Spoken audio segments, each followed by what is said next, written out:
The massive display screen in the Coraxian High Command Center erupted with static before resolving into an image that made Admiral Vexthor's scales ripple with irritation. A single human stood before them, not a military officer or political leader, but a disheveled scientist in a simple lab coat. Her gray hair was pulled back messily, and she adjusted old-fashioned glasses as she gazed directly into the camera. "I am Dr. Sarah Chen of the Earth Defense Initiative," she began, her voice steady despite the gravity of the moment. "We've received your demands for Earth's unconditional surrender. We've analyzed your fleet positions, your weaponry, and your intentions. Our answer is no." Vexthor's secondary hearts quickened with rage. The sheer audacity of these primitives. The Coraxian Empire had conquered 1,000 worlds across 3 galactic arms. Their fleet of world breakers numbered in the hundreds, each capable of reducing a planet's surface to molten slag. And yet this human dared to refuse them. "Your species' arrogance will be your undoing," he snarled, though he knew the transmission was one way. "We will. You believe your technology makes you invincible," Dr. Chen continued, cutting off his pointless tirade. "You think because we've only achieved interplanetary travel, because we haven't built massive warships or planet-killing weapons, that we are defenseless." A small smile crossed her face. "You should have asked yourselves why." The screen split, showing massive underground facilities that stretched for kilometers beneath Earth's surface. Humanity learned long ago that building obvious weapons of war only invites challenge. So we built in secret. We developed technologies that your sensors can't detect. We prepared defenses that your scanners dismiss as background radiation. New images filled the screen. Sleek vessels emerging from hidden lunar bases, orbital platforms shimmering into view as advanced cloaking fields deactivated, and most worryingly, strange energy readings that made the Coraxian sensors fluctuate wildly. "But our greatest weapon isn't our technology," Dr. Chen said, her expression hardening.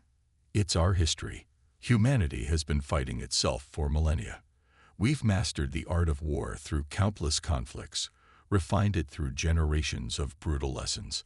While your empire grew fat and complacent on easy victories against unprepared worlds, we were forging ourselves into something far more dangerous."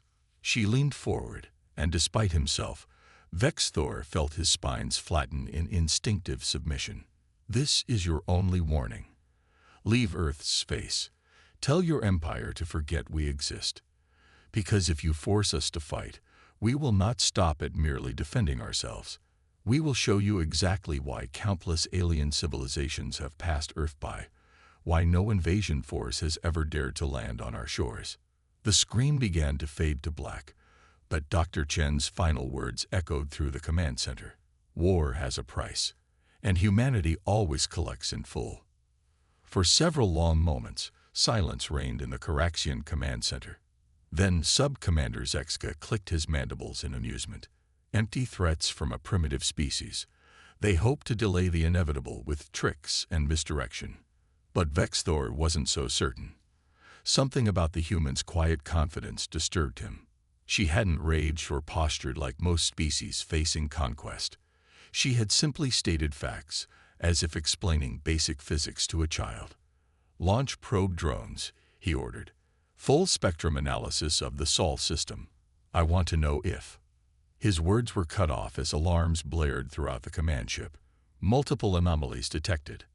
An officer called out, "Energy signatures unlike anything in our database." The tactical display showed thousands of small objects appearing from nowhere, surrounding the Coraxian fleet in a complex three-dimensional web. As Vexthor watched in growing horror, the objects began to pulse with an otherworldly light. "Sir," his science officer's voice quavered.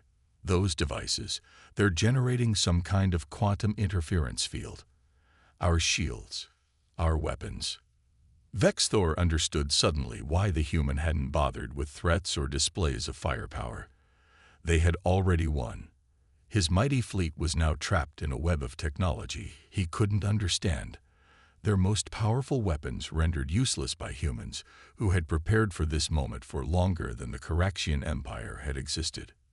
The communication screen flickered to life one final time.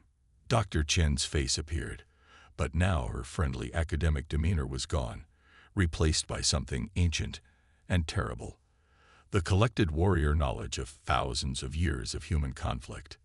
"You didn't listen," she said simply. "Now learn why Earth is feared." And the quantum web began to tighten. Deep beneath the Pacific Ocean, in a facility unknown to most of humanity itself, Dr. Sarah Chen stood before a wall of holographic displays. Each screen showed a different aspect of the unfolding confrontation in space: the trapped Coraxian fleet, the quantum containment web, and the readings from their advanced sensor arrays. "Status report," she commanded, her voice carrying the weight of 20 years of preparation for this moment. Commander James Rodriguez, her military counterpart in the Earth Defense Initiative, stepped forward. His dark eyes reflected the blue glow of the screens as he gestured to the tactical display. "The quantum web is holding at 97% efficiency. Their attempts to break free are getting desperate, but their weapons can't penetrate the field." "And the Artemis Protocol?" Rodriguez's expression tightened, ready for deployment. "Though I still think that it's too aggressive," Sarah finished, turning to face him. "The Coraxians have conquered hundreds of worlds, James. They've stripped entire civilizations of their resources, reduced populated planets to mining operations. They need to learn that Earth isn't just another target." The commander nodded reluctantly. "Priority targets have been identified. Waiting for your signal." Sarah touched a small pendant around her neck, a simple piece of metal that had once been part of humanity's first spacecraft, a reminder of how far they had come and what they were fighting to protect. "Execute Artemis Protocol," she ordered. "Show them what humanity has been hiding." High above Earth, the Coraxian fleet continued their futile attempts to break free of the quantum web. Admiral Vexthor had ordered every weapon in their arsenal deployed: planet killer beams, antimatter torpedoes, dimensional shredders, but nothing could penetrate the strange energy field surrounding them. "Admiral," his sensor officer's panicked voice cut through the chaos on the bridge. Multiple signatures emerging from Earth's moon. Vexthor turned to the main viewport just in time to see it happen. The lunar surface seemed to ripple and dissolve as massive structures rose from hidden underground bases. But these weren't the crude weapons he had expected from Earth. These were works of engineering artistry that put Coraxian technology to shame. Sleek vessels emerged in perfect formation, their hulls composed of a material that seemed to drink in light itself. Orbital platforms materialized from nowhere, their weapon arrays already tracking individual Coraxian ships. And most terrifying of all, a massive ring structure assembled itself in orbit around the moon, crackling with enough energy to make the flagship's sensors overload. "Impossible," Vexthor whispered. "Their technology level. They couldn't have." "This is Commander James Rodriguez of the Earth Defense Fleet," a new voice announced over their communications. "For centuries, humanity has watched the stars, preparing for this moment. While you conquered peaceful worlds, we built in secret. While you relied on brute force, we developed technologies you can't comprehend. Now witness the price of your aggression." The lunar ring structure pulsed once, and reality itself seemed to twist. Dozens of Coraxian ships simply vanished, transported into a pocket dimension from which there would be no return. The remaining vessels found their advanced shields useless against weapons that operated on principles their science had never imagined. "Our quantum torpedoes bypass your shields completely," Rodriguez explained, his voice coldly professional. "The containment field preventing your escape. It's powered by zero-point energy we harvested from the quantum vacuum itself. Those ships we just removed from existence. They're studying the inside of a temporally locked bubble where a single second will last 10,000 years." In the underwater command center, Sarah watched the systematic dismantling of the Coraxian fleet with mixed emotions. This was necessary. She knew that.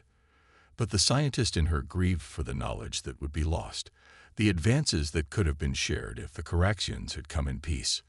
"Ma'am," one of her technicians called out, "we're detecting energy buildup in their flagship. They appear to be preparing to detonate their primary reactor." Sarah's expression hardened. They would rather destroy themselves than admit defeat. Typical. She opened a channel to the Coraxian flagship. "Admiral Vexthor, if you detonate your reactor, you won't just kill your crew. The dimensional instability will ripple through subspace, potentially damaging every inhabited system within 100 light years. Is your pride worth that much?"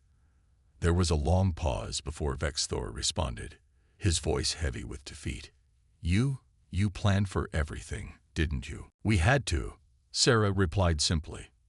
"Earth has too often seen what happens to civilizations that aren't prepared. We chose a different path.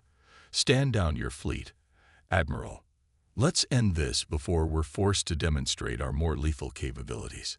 The reactor readings began to stabilize as the Coraxian flagship powered down its weapons.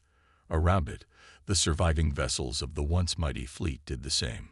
Victory had been achieved without a single human casualty. But as Sarah stared at the tactical display, she knew this was only the beginning. The Coraxian Empire would not take this humiliation lightly. They would return with a larger fleet, with new weapons, with everything they could muster. And humanity would be ready for them. In the 3 days since the Coraxian fleet's surrender, the galaxy had changed. News of humanity's victory spread through subspace channels, sending shockwaves through the countless civilizations that had lived in fear of Coraxian dominance. But in the halls of power on the Coraxian throne world of Orthex Prime, rage and humiliation had birthed something dangerous: desperation. Supreme Overlord Kithvex watched the holographic replay of their fleet's defeat for the 100th time, his crystalline eyes reflecting the images of human weapons that defied understanding. Around him, his war council shifted uncomfortably as he paused the recording on an image of Earth's quantum containment web. "Tell me," he hissed, "how did we miss this? How did a species that only achieved spaceflight a century ago develop technology that makes our finest weapons look like children's toys?" Fleet Admiral Zena, who had replaced the disgraced Vexthor, stepped forward. "My lord, we've analyzed every scrap of data from the battle. The humans didn't just hide their capabilities. They deliberately cultivated an image of technological inferiority. Even their civilian technology was designed to appear primitive." "And now," Kthex demanded, "we've detected massive energy signatures throughout their solar system. Hidden facilities activating, ships emerging from dimensional pockets, construction efforts that must have been ongoing for decades. They're not hiding anymore." Kthex's scaled hand crushed the armrest of his throne. "Then neither shall we. Deploy the Grand Armée. All of it." Back on Earth, in the underwater command center, Dr. Sarah Chen studied a different set of readings with growing concern.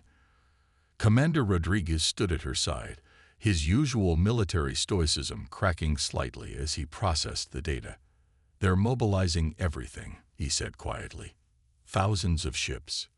Planet killers, dimensional weapons, reality warpers. They're stripping their entire empire of defenses just to attack us." Sarah nodded, but her attention was focused on a separate display showing complex quantum calculations. "They're doing exactly what we predicted, James. Fear and pride. A dangerous combination. Should we begin evacuation protocols?" A small smile crossed Sarah's face. "No, it's time for Phase 2. She opened a channel to all Earth Defense Initiative facilities. "This is Dr. Chen. Operation Looking Glass is now active. I repeat, Operation Looking Glass is active." Throughout the solar system, humanity's hidden infrastructure hummed to life. The lunar ring structure began to spin, generating waves of energy that rippled through subspace. Massive arrays emerged from Venus's toxic atmosphere, their purpose yet unrevealed. And in the Kuiper Belt, automated factories that had worked in secret for generations began launching swarms of devices too small for conventional sensors to detect. On the bridge of the EDI flagship Prometheus, Sarah stood before a viewing window, watching Earth rotate peacefully below. Commander Rodriguez joined her, his dress uniform immaculate, as he prepared to address their forces. "You're sure about this?" he asked quietly.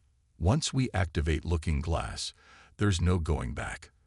The galaxy will never be the same." Sarah touched her pendant again, a habit that had become more frequent as the stakes rose. "They think they understand war, James. They think it's about numbers, about firepower, about who has the biggest fleet or the strongest weapons." She turned to face him, her eyes reflecting the same determination that had driven humanity to prepare for this moment for so long. "We're going to show them what war really is. Not just the technology or the tactics, but the strategy. The long game. The price that must be paid when you threaten everything a species holds dear." Throughout the solar system, humanity's forces took position. The quantum web that had trapped the first Correction fleet was just the beginning. A simple demonstration of basic principles. What was coming would reshape the understanding of what was possible in warfare. As the Correction Grand Armada emerged from hyperspace at the edge of the solar system, they found something unexpected. Nothing. No defenses, no quantum webs, no massive weapons platforms, just empty space and distant planets.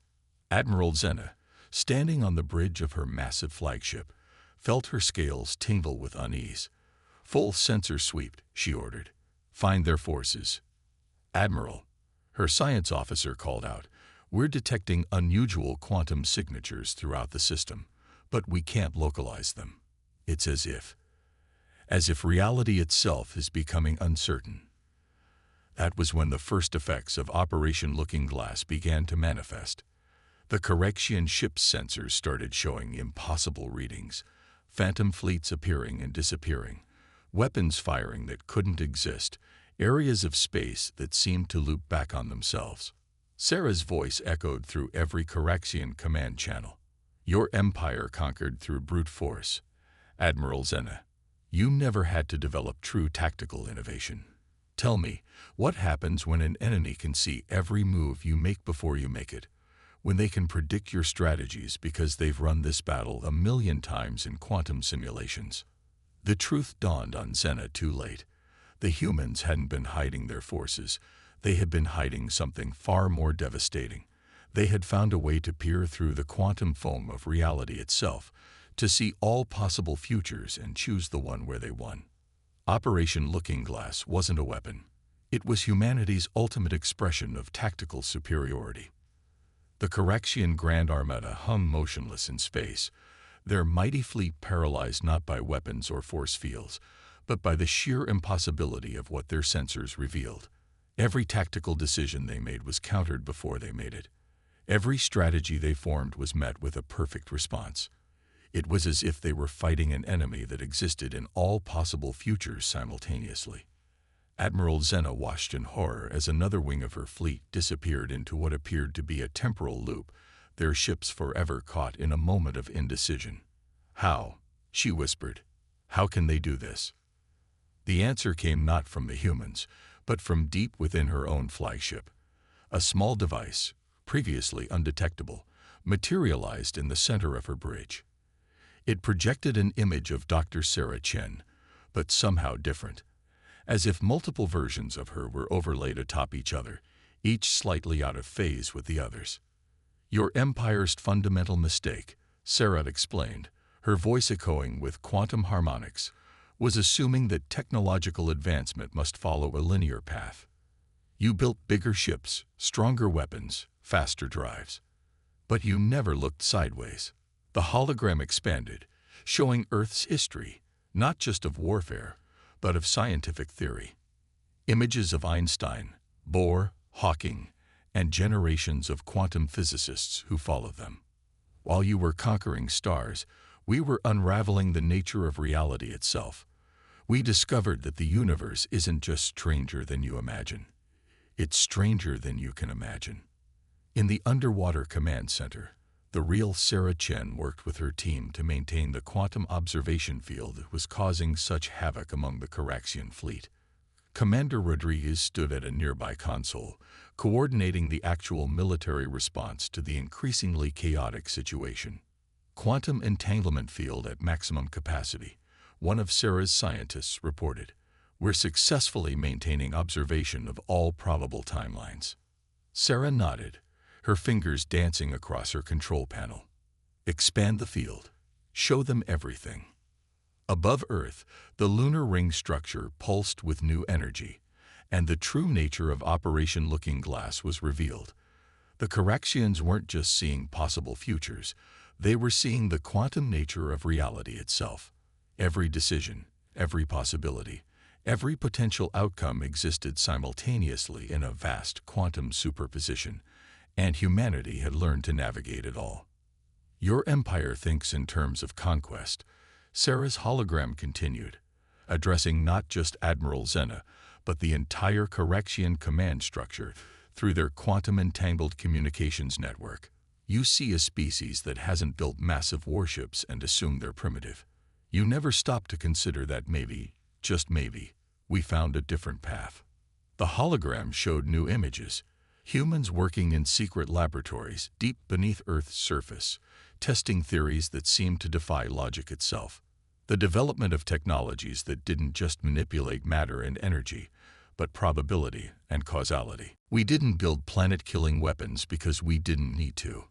We developed something far more powerful, the ability to see and select the future we want from an infinite array of possibilities.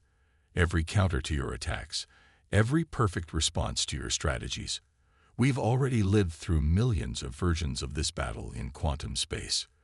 We know every move you could make because we've seen every move you might make. Admiral Zena's scales had lost their luster as the implications became clear. The humans hadn't just developed better technology, they had transcended traditional warfare entirely. They fought not with ships and weapons, but with probability itself.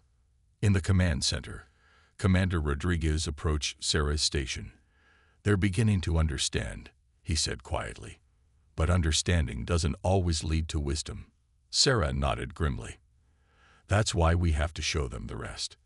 They need to see what happens if they continue this path. She initiated the final phase of Operation Looking Glass, allowing the Coraxians to see the quantum probability waves of their own future. Every possible outcome of their choices laid bare. The images were devastating. Timeline after timeline showed the consequences of continuing the war. Not just defeat, that was merely the beginning. They saw their empire crumbling, their conquered worlds rising up with human-provided quantum technology, the very fabric of their society unraveling as the power they had hoarded for so long slipped through their claws. This isn't just about winning a battle, Sarah's hologram declared. This is about understanding the price of aggression in a universe where humanity has learned to weaponize cause and effect itself. Every action has consequences. We've just learned to see them all at once. The quantum visions faded, leaving the Coraxian fleet floating in normal space once more. But they were changed. How could they not be, after seeing the quantum truth of their own future? Admiral Zena stood from her command chair, her voice barely a whisper. You could have destroyed us at any time. Yes, Sarah replied simply. But destruction isn't always the best teacher. Understanding is.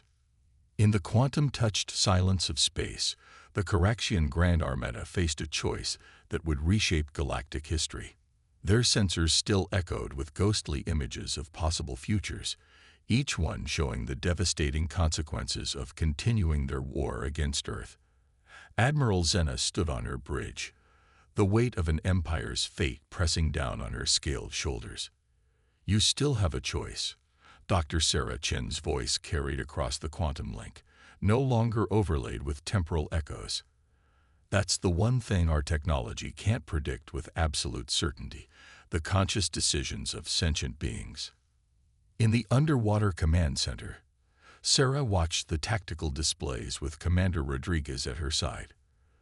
The quantum probability waves showed thousands of possible outcomes, but they were finally beginning to converge toward a single point of decision. They're advancing, Rodriguez reported, his hand tensing on the tactical console. But Sarah saw something different in the quantum readings. "No," she said softly. "They're positioning for communication."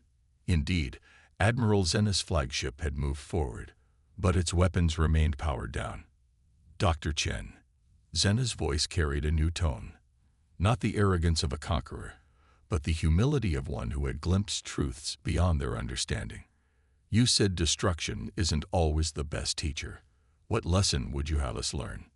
Sarah touched her pendant one final time, then removed it and held it up to the quantum imaging system.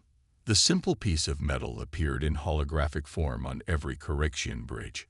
"This is from humanity's first spacecraft, a crude rocket that could barely reach our own moon. We keep these as reminders not of how far we've come, but of why we chose our path." The hologram expanded, showing the history not of human warfare, but of human discovery. "Your empire built weapons to conquer the stars. We built instruments to understand them. You sought to dominate reality. We sought to comprehend it. The technology we used to defeat your fleet, it came from research into the fundamental nature of existence itself. In the depths of space, the quantum visualization arrays activated one final time. But now they showed something different. Not possible futures or military strategies, but the intricate quantum dance of reality itself, the beautiful complexity that underpinned all of existence. This is the price of war," Sarah continued, her voice firm but not unkind. "Not just defeat or destruction, but the loss of everything you could have been. Every moment you spent developing weapons was a moment you didn't spend expanding your understanding. Every resource you poured into conquest was one you didn't invest in discovery." The images shifted, showing alternative timelines where the Corexian Empire had chosen differently, where they had used their resources for exploration and discovery rather than domination. The achievements they could have made, the wonders they could have uncovered, the true power they could have achieved through understanding rather than force. "We're offering you something more valuable than victory or defeat," Sarah said. "We're offering you a new path." In the quantum probability waves, timelines began collapsing rapidly as the moment of decision approached. Commander Rodriguez watched the tactical displays, ready for any possibility. "They could still choose war," he warned. "They could," Sarah agreed, "but they won't, because now they understand the true price." Admiral Zenith stood straighter, her decision made. "Supreme Overlord Kiththex," she broadcast on an open channel, "I formally request permission to stand down the Grand Armada and open diplomatic channels with Earth." On Orthex Prime, Kiththex watched the quantum visions with transformed understanding. His empire stood at a crossroads. Continue as conquerors and face not just defeat, but obsolescence, or embrace a new way of existing in the galaxy. "Permission granted," he said, his voice carrying across the quantum network. "Dr. Chen, humanity has taught us the price of war. Perhaps now you can teach us the value of peace." Sarah smiled, genuine warmth in her expression. "That's the greatest discovery of all. Peace isn't something we can teach you. It's something you have to discover for yourselves. But we'll be here to help you on that journey." The quantum arrays powered down, the probability waves settled, and a new future crystallized into reality. The Corexian Grand Armada began its long journey home, not in defeat, but in transformation. They had come seeking to conquer humanity, only to be conquered instead by understanding. In the underwater command center, Commander Rodriguez finally allowed himself to relax. "It's over?"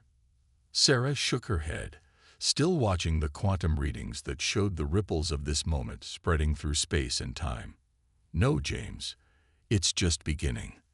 They'll tell others what they saw here. The galaxy will learn that humanity isn't just another spacefaring species to be conquered or ignored. We're the ones who looked into the quantum heart of reality itself and found not weapons, but wisdom." She turned to face the command staff, all of whom had worked for years to prepare for this moment. "The price of war isn't measured in ships destroyed or battles won. It's measured in opportunities lost, in paths not taken, in discoveries never made. Today, we showed an empire that truth. Tomorrow, will help them find a better way. As Earth continued its peaceful rotation below, humanity stood ready not just to defend itself, but to guide the galaxy toward a future where understanding trumped power and knowledge was the greatest weapon of all.